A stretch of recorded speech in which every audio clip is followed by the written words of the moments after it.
Most riders think the difference between a beginner and an advanced rider is just speed or years of experience, but that's far from the truth. Today I'm breaking down the real differences so you can see where you stand and what to work on next. Let's go ahead and start off with number 1, control versus survival mode. Control is something that advanced riders have. Meanwhile, beginner riders, while they're getting the hang of things, are in complete survival mode. Like I was when I first started, everything was scaring the shit out of me in the beginning, so I was in complete survival mode. As a beginner rider, you react to the bike, often feeling like you're just hanging on for dear life. But when it comes to advanced riders stay in control. They use precise throttle, braking, and body positioning to guide the bike smoothly. The key difference is throttle through control. And this doesn't come very quickly for many new riders just starting out because they make lots of mistakes. They build bad habits, especially if they're not learning from others that are more skilled than they are, either through programs or through courses. Number 2, you got vision and awareness. Beginners look where they are, focusing too much on the bike instead of the road ahead. As an example, a lot of beginner riders like myself, when I first started out, kept dropping my motorcycle because I was using my front brakes and focusing on the floor. The bike goes down if you do that. Of course it's going to go down, because if you use your front brakes on a low speed environment, or maybe you're coming into an abrupt stop because a car pulled up in front of you and you're slamming on your front brakes and your wheel is turned just a little bit, all the weight's going to transfer to the front. You're going to end up dropping your bike. And I did that so many times on the road, not in a parking lot, but on the road with oncoming traffic from the other side, and it scared the crap out of me. This happened multiple times in my first, I would say, 3 months, I think, of riding a motorcycle. On the other hand, advanced riders look far ahead and scan for risks, always anticipating instead of reacting. So the difference is, the faster you process the road, the smoother and safer your riding becomes. That is the major difference when it comes to vision and awareness between beginners and advanced riders. Now let's go ahead and talk about number 3, braking and emergency skills. As for beginners, I can speak for myself. I was in your shoes. As a beginner, what you're going to do is you're going to grab the brakes in a panic, often locking up or stopping too early or too late. It's happened to me multiple times. I just told you about a story about dropping the motorcycle, but I can give you so many different examples. It's been over 5 years. I probably don't remember a lot of them, but there were a lot of close calls, a lot of embarrassing moments, a lot of drops, and knowing what I know now, all those things could be prevented. As far as advanced riders practice emergency braking and trail braking using both brakes smoothly, knowing exactly how much pressure to apply. Your brakes are your most important skill. Just like the tires are the most important thing on your motorcycle, your brakes are your personal best skills. You got to learn how to use your front as well as your rear brakes. They both have a separate function, and they can both be combined in an emergency situation, but depending on the speed, the front is used differently than the rear is, and you have to know what the differences are between that. Let's go ahead and talk about number 4, lean angle and cornering. Now you see, with beginners hesitate in turns and they're afraid of too much lean. Quite understandable. You know, it's very intimidating in the beginning until you get your bearings. But even after a long time, people still have that beginner mentality because they've cemented old habits that are very, very difficult to get rid of if they don't have the right instruction, or they don't have someone to guide them or teach them what's right and what's wrong. Advanced riders, on the other hand, trust their tires, they lean naturally, and know exactly how to adjust their speed and body position.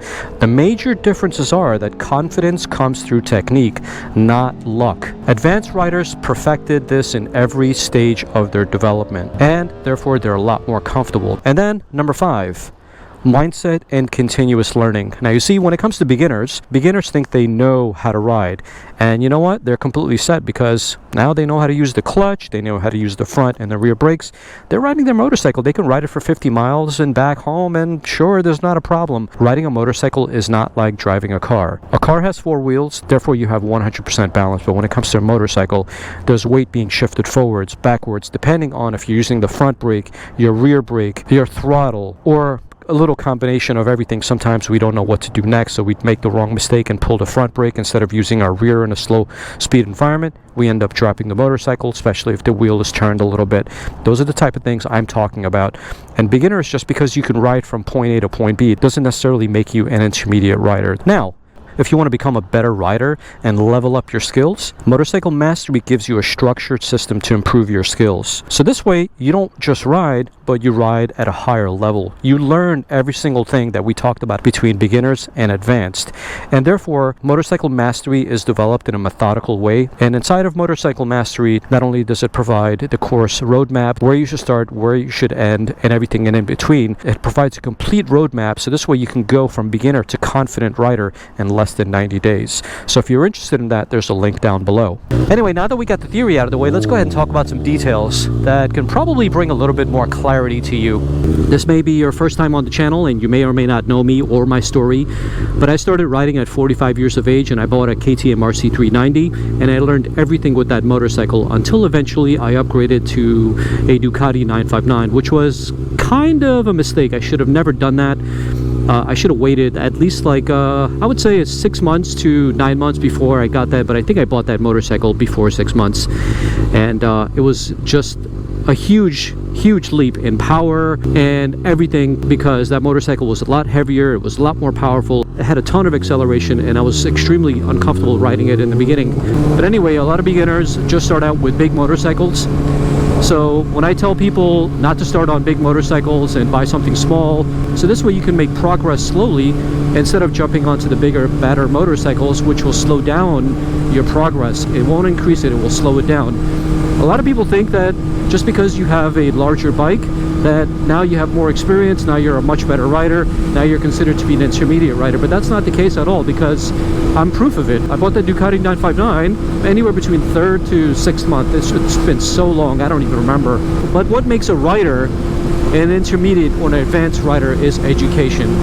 If you're not going to be able to take courses, if you're not going to be able to do things that are going to take you out of your comfort zone, like as an example, doing track days. If you can afford a $10,000 motorcycle, surely you can afford a $200 track day every quarter, right? I got a comment recently from someone that said the things that I'm talking about in my How to Become an Expert in Under 12 Months is all about money, and he doesn't have the kind of money in order to do those type of things. So education doesn't necessarily have to be expensive. On Amazon, you got loads of motorcycle books out there, and as a matter of fact, I offer my own motorcycle book. It's 120 pages and I give it for free. I put a lot of time and a lot of effort into it, not only for beginners, but everybody can learn something from it. So you got lots of resources out there. Education is key. Everybody has to get educated, everybody has to learn, and owning a bigger motorcycle doesn't make you a better rider.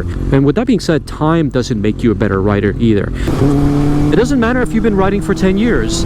You ever hear the story about Harley guys, you know, the ones that don't wear a helmet and ride with just a vest on and they end up getting hurt? Well, that's what I'm talking about. Those type of riders, they've probably been riding for 10, 15 years, maybe even longer than that. But the minute the corner comes around, they make a huge mess of things. So when it comes to experience and when it comes to skill, time has nothing to do with it.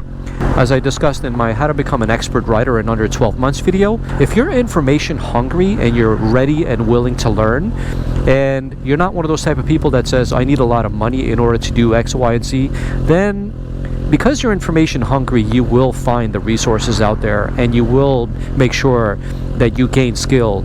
You can set up cones in a parking lot, and just like Pedro Acosta, who's only, I think, I don't know, he's under 20 years old, but now he's a MotoGP superstar. He ended up winning Moto 3, he ended up winning Moto 2, and then they gave him a job with KTM inside of MotoGP. How awesome is that? And why did he get that? Because he practiced inside of parking lots. And I'm not talking about slow speed drills only. I'm not talking about emergency type situation. Those might be basic, but those are prerequisites to what I'm talking about. So one of the other things that beginner riders never ever attempt is getting out of their comfort level. They might do the occasional canyon run or twisties up and down the hills, especially here in SoCal, but they never ever go to a track day event where there's no oncoming traffic, where there are rules and regulations on a track day event, and where it's the safest to live out the potential of your motorcycle and yourself. But they never do those type of things because it's a lot safer than doing what they're doing on the road. So if you really want to level up your skills, you have to get out of your comfort zone and do things and try things that you've never ever done before.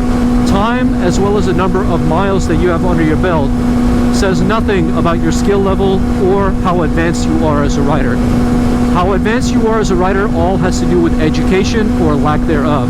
But anyway, it's getting really windy now. Link to Motorcycle Mastery down below, and I'll catch you guys on the next episode. Peace.